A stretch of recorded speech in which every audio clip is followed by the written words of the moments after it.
नमस्कार मित्रांनो, आज आपण आलेलो आहे धुरंधर मूवी बघण्यासाठी, जो की आज रिलीज झाला आहे. तर या ब्लॉगमध्ये आपण काय करणार आहे की मूवी तर बघणार आहे, पण त्याचे क्लिप्स वगैरे काय ॲड नाही करणार आपण. आणि मूवी बघितल्यानंतर लगेच आपण एक रिव्ह्यू देणार आहे. प्लस आपल्यासोबत असणार आहे किशोरला ॲक्शन मूवीज फार आवडतात. बघूया आपण त्याचे काही रिव्ह्यूज असतील. तर थिएटरच्या बाहेर आपण थांबलो, किशोरचा वेट करतोय. Let's see when he will come and then will enter in the theatre. Okay, तर जसं मूवीचं नाव आहे धुरंधर, ट्रेलरवरून तर मूवी तसा धुरंधरच वाटतोय. पण आता आतमध्ये गेल्यावर आपल्याला समजेल की तो मूवी कसा आहे कसा नाही. ॲक्शन सीन्स, कास्टिंग तर चुम्मेश्वरी कास्टिंग आहे, नो डाऊट. कास्टिंगमध्ये समजून येते की ॲक्टिंग अशी जबरदस्त असणार आहे.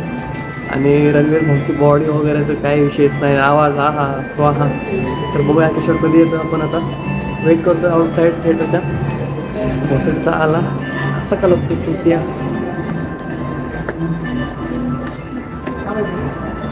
काय रे, अरे भाऊ कसं काय म्हणतो? चल भावा, हे ब्लॉगर पासून घाबरून राहिला. ब्लॉगर कधी काही बोलून सांगता येत नाही.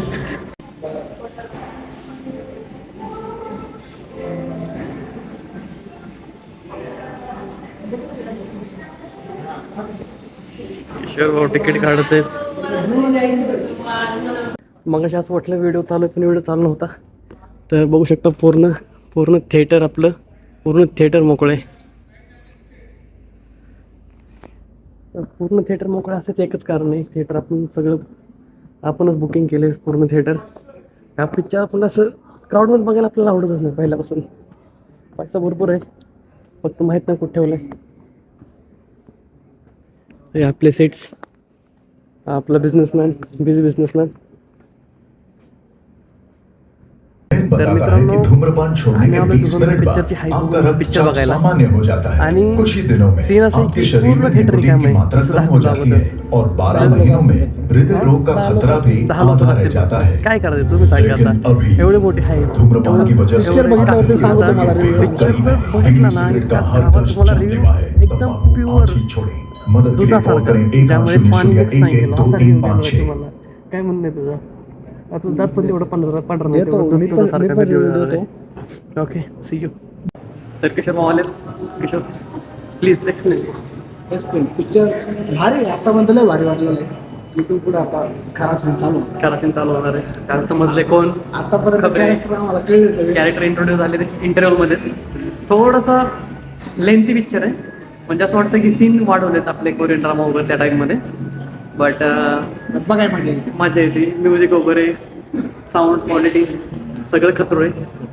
इंटरव्ह्यू तर पुन्हा एकदा चालू. जस्ट पिक्चर बघून बाहेर आलो आम्ही दोघं जण. आणि असला भारी पिक्चर खरं असं बऱ्याच दिवसात असा पिक्चर. पण रणवीर सिंग पेक्षा अक्षय खन्नाची अक्षय ऍक्टिंग खन्नाची आणि acting. त्यांचे सीन्स इस बार ऑस्कर अक्षय खन्ना. आणि 19 मार्चला सेकंड चॅप्टर येतोय. पहिला चॅप्टर सेकंड, आणि हा पहिला चॅप्टर होता. हाफ स्टोरी आहे. दुसरी स्टोरी नेक्स्ट चॅप्टर येणार आहे 19 मार्चला.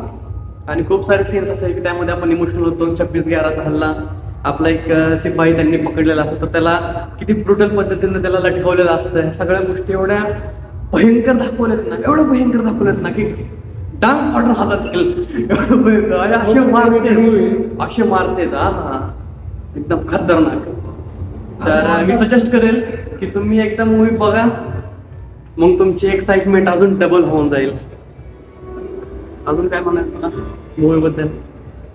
संजू बाबा तर काही विषयच नाहीये. प्रत्येक कॅरेक्टर एकदम रिअलिस्टिक वाटत होतं, आणि ऍक्टिंग प्रत्येकाची एक नंबर होती. स्टोरी जबर, बॅकग्राऊंड म्युझिक एक नंबर होतं. खतरो. त्या बॅकग्राऊंड म्युझिकमुळे पिक्चरला असा फील येत होता. आणि हिरोईनचा तेळ आणि हिरोईन चांगली होती. सिंगल असलं तर हाच फायदा असतो की कोण कधी कुठं कोण भेटले की आपण प्रेमातच पडतो. भेटूया पुढच्या ब्लॉगमध्ये असंच एखादा रिव्ह्यू किंवा ट्रेक करून. आणि पिक्चर नक्की बघा. Thanks so much.